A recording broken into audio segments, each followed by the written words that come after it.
Elle est longue cette réunion, hein. On doit y être depuis au moins...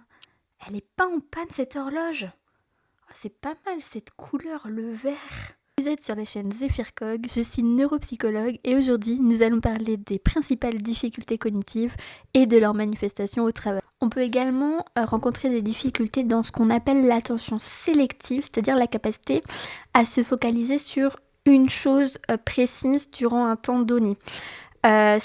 Ça peut donner par exemple des personnes qui n'arriveront pas à se concentrer dans un open space parce qu'ils ne parviendront pas à focaliser leur attention uniquement sur leur travail, mais auront tendance à s'éparpiller, à être attirés par ce qui se passe autour. On peut aussi parfois observer un ralentissement dans la vitesse de traitement des tâches lié au fait que les gens sont concentrés puis le sont moins, etc. Un conseil qu'on peut donner dans ce cas-là, c'est de réduire les distractions alentour, par exemple en utilisant des écouteurs, un casque anti-bruit, en ayant un bureau épuré avec peu d'éléments qui traînent, qui peuvent visuellement attirer l'attention, d'être dans un bureau fermé, etc. Tous ces conseils sont bien sûr à adapter en fonction des personnes, des emplois et des situations.